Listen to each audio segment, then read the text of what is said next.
Hey everyone, welcome to the workshop. So, trying to restore this bad boy. This isn't one, I never owned the original Ghostbusters firehouse when I was little. So, I managed to procure this on eBay, but it's missing quite a few things. One off, it doesn't have the Ghostbusters sign. And the main thing is it doesn't have the pole still. So, I'm going to 3D make some extra bits for this first of all. But it just does need a bit of a clean up. It's got a lot of yellowing on the front here. All the stickers are all pretty good, all pretty much intact still, and there is a small piece of damage along the top here that I'm going to take out and repair that, make that a little bit better, and in general just give it a nice good clean tidy up and go from there. So let's get some cleaning done. So overall, it was a pretty good buy. I mean, apart from the obvious few things missing and this yellowing that's occurred over the last 30 odd years, which toys do if they're left out in the sun. But I was pretty. The reason I bought it was because it looked pretty good to condition from the photographs that the seller was showing. And apart from you could see at this stage you could see there was a bit of grime on it, but it didn't look too bad. So I've used this concentrated sugar soap with some Q-tips and also some magic eraser, and literally just start scrubbing away with these Q-tips.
Now all these nooks and crannies are really difficult to clean out. I'm trying to do it with the Q-tips, so I might see if I can get the whole thing apart.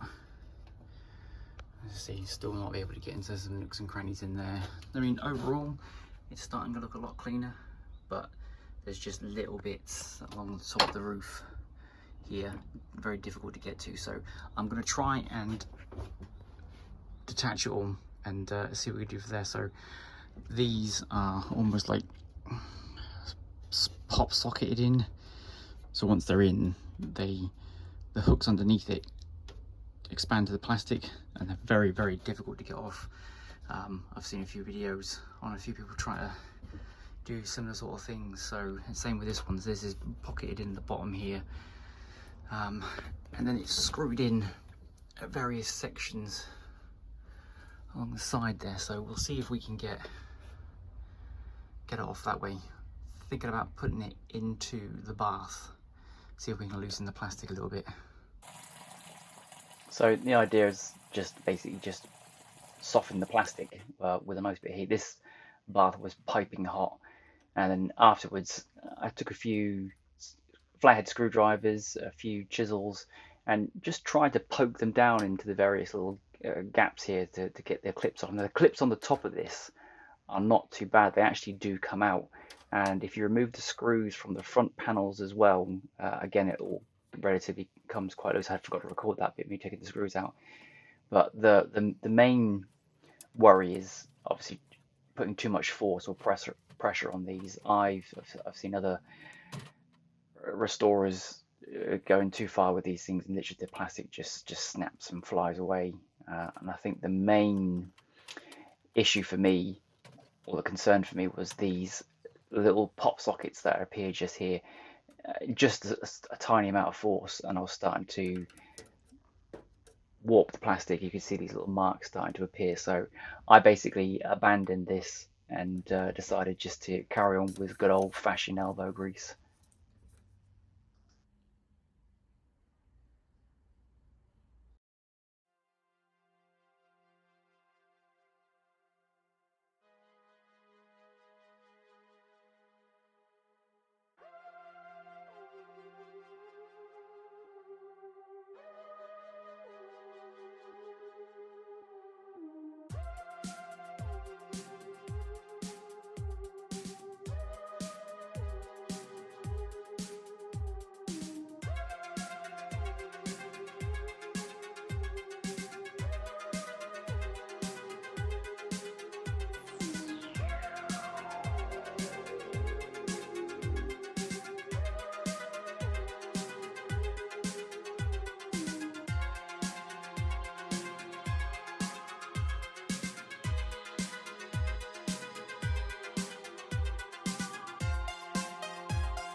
So the main thing to tackle is the yellowing that's occurred along the front of the firehouse.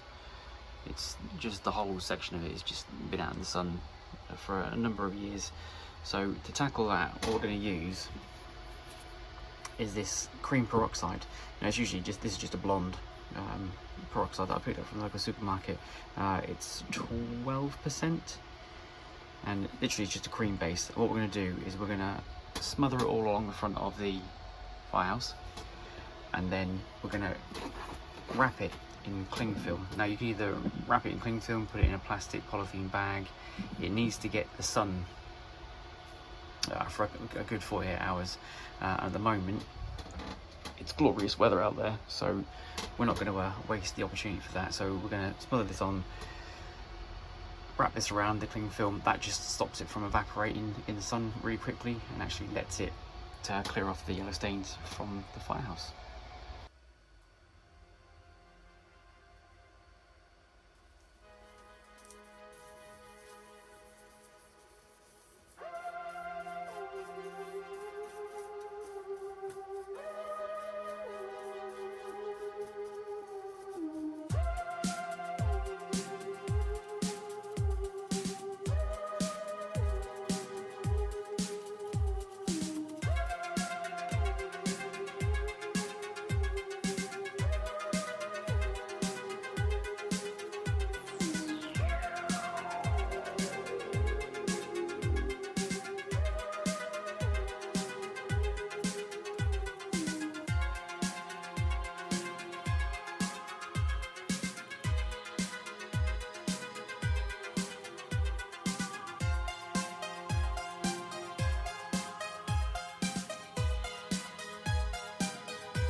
The first pass was out for about 18 hours with a pretty good day, decent day's worth of sunlight, and it still looked. You could just see a little bit of yellowing still. I don't think I wrapped it properly with the cling film, and the idea is supposed to keep these things encased so they sweat, or you don't want the peroxide to evaporate when you're doing it. So I just slathered this stuff on the next time round, and literally just did a really concise wrap around, no gaps, nothing at all. And the next, over another 2 day period, maximum 24 hours in the sunlight. Again, we had gorgeous weather those couple of days. It really did make all the difference.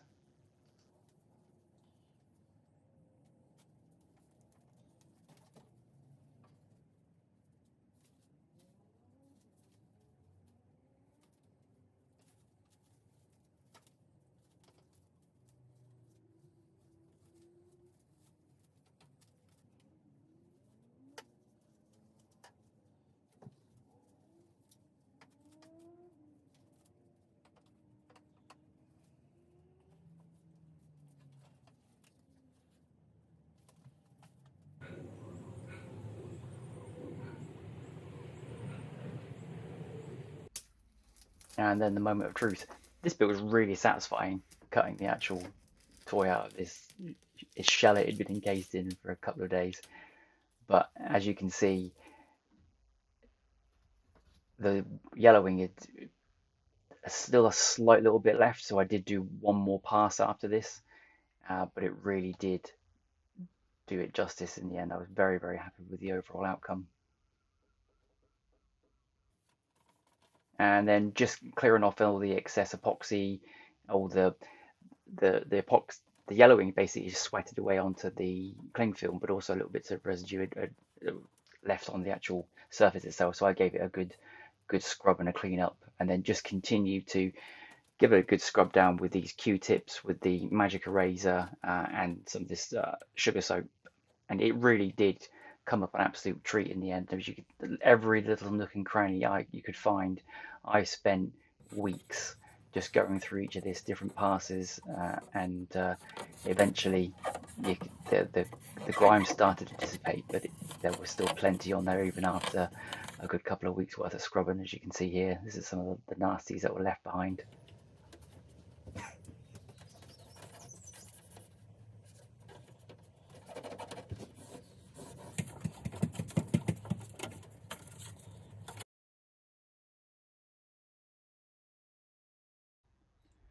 As you can see, this last pass of the peroxide really did do a treat, but it did damage some of the original paintwork on here. It just disintegrated from that.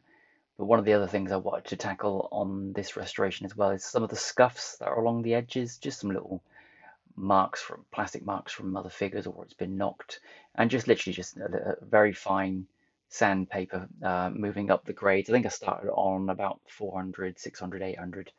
And then I decided to actually sand off the residue peroxide sort of damage that it had done, just so I could start with an actual fresh canvas for another lilac, which is what I found here online from Hobbycrafts, and it was pretty much, say, a perfect match. I had a little bit of black to it just to darken it up a little bit to try and get as good a colour match as I could possibly get, but it went on an absolute treat in the end.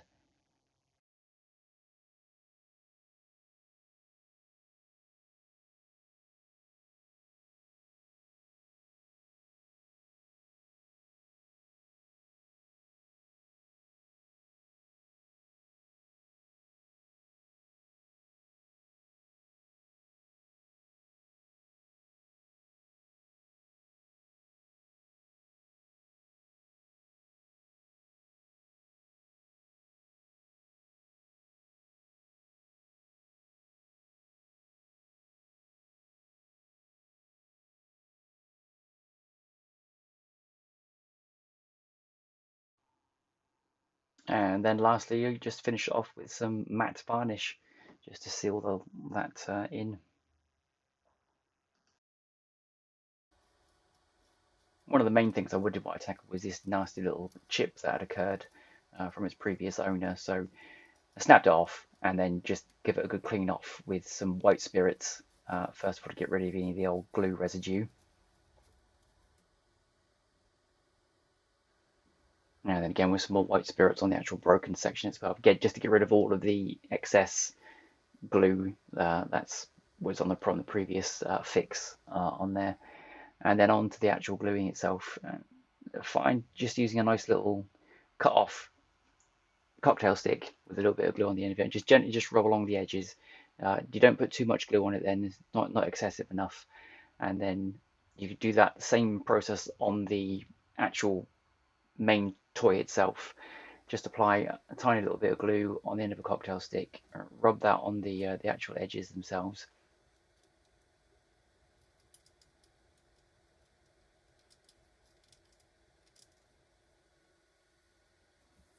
And I did forget to film this last little bit, but once I'd applied it on here, it doesn't look a great fit at the moment. But I then sanded it down again, going through that process of 400, 600, 800 grit, just to finally get rid of these nasty little lines on there, and it really came up well at the end. And start to put it all back together again. So the nice clean doors go back on first.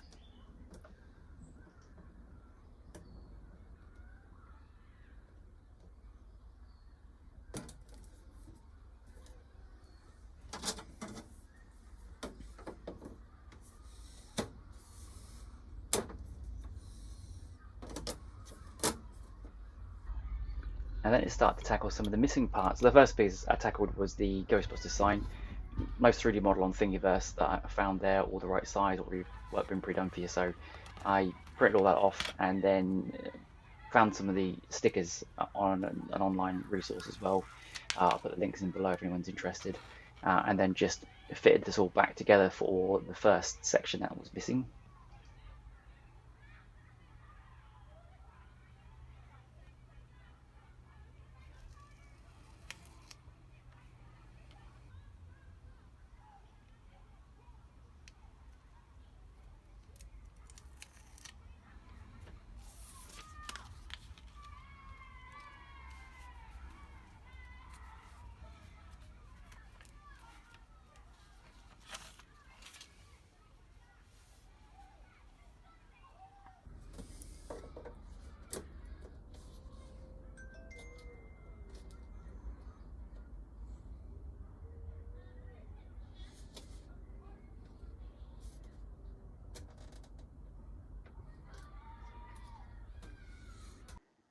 Now, the main part of this restoration was the actual fire pole itself. Now, looking on eBay, there are some sellers who have made some really, really good prints, but they are extortionately priced just for a simple piece of plastic.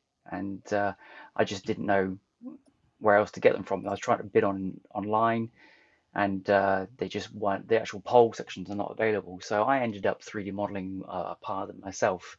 Now, the only issue with this was that my 3D printer isn't tall enough to actually print it off. So I found a company, 3D Prints Cornwall, which is just down the road from me, where I live, and I commissioned them to basically print this part off for me, which is in two parts. I did the pole design and then found a coiled 3D model, and then just extended that up the pole itself. And it did the job in the end. It's a little bit too thick, but in the end, it's cosmetic. So I was really happy with how the whole thing sort of turned out in the end. And then starting off with the actual platform that goes up and down for the Ghostbusters. And here is the end result. So there are a few little tweaks I need to make to this. The first one is the width. I don't know if you can see that the width of the coil when I stretched it on the 3D model is made that a little bit thicker. It's a lot smaller for the figures to obviously be able to grasp in between, and the actual diameter as well needs to be expanded. I originally, so this base plate with the figures sit on, and this is supposed to spin round, it's still too loose. I mean, I reduced the size of this by 95% as well, because I had a feeling that was going to be the case, and I had a few test items to sort of muck around with here and there on that process. So there were a few things I want to tweak on that. Now, I mean, this is to me just cosmetic. I'm not actually playing with the toy itself, so for me, just make it look like it's an original firehouse in the background to display stuff onto, which is great. But the last little thing that I want to tweak on this model is just make it a little bit taller. So I did it 495mm, or I should have done it 500. As I said, I got Mike down at 3D Print Cornwall to produce this for me, because my printer is just not high enough to produce any of it of that size. It's not a larger scale printer, that sort of thing. So I commissioned Mike to do this piece of work for me. Go check them out on their website. They've got a YouTube channel as well. I'll put all the links in below, where they do bespoke 3D modelling and printing for you for various projects, those sorts of things. So went all the way down to St. Austell to go pick it up. He was gracious enough to let me do it on the weekend, and it was really great to meet him and do that for me. So just to compensate for it not being high enough, I created this little, you see that there, little 3D cap, which will just go over the top of that, and then it will sink nicely into the top of the pole connector on the actual toy itself. But overall, as I say, it's cosmetics for me. I'm quite happy with the overall look and feel of that, so we shall fit that to the fire station.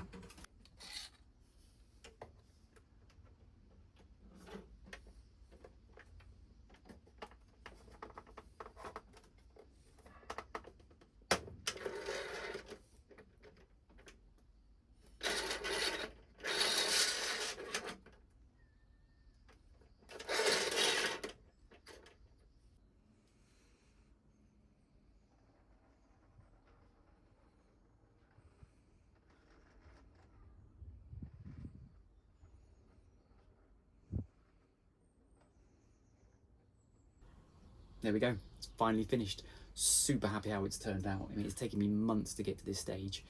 Pure instantly, just the elbow grease with the Q-tips. I mean, I originally wanted to pull the whole thing apart and give it a good scrub down, but as you saw, you know, in the end I was going to do some damage to it, and I just don't have the budget to be able to keep getting different versions of this. So I never had it as a child, and I wanted something to be able to display my current collection on.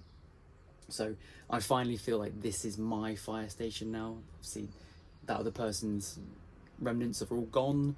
It's all nice and clean and tidy. I'm super happy with how the yellowing's gone on the front there, and just putting that extra time and effort into these sorts of things really does show in the end, and I couldn't be happier with how it's turned out. So a few little things I'd probably tweak for it next time round, but you know, in the end I've now got my own fire station for my set of figures to do, so I should be displaying this with my current collection. If you like what you see, please like, subscribe, do the usuals. I'm out there on the interwebs, or links down below and everything. Like, subscribe, all the usual. But please leave comments, anything you want me to see at future projects. I've got a few ideas for some other non-Ghostbustery things that I'd like to do, some other toy things from the childhood collections, those sorts of things. But for the time being, I hope you enjoyed what you see. And if you want to see any more of that, please let me know, and I shall see you on the other side.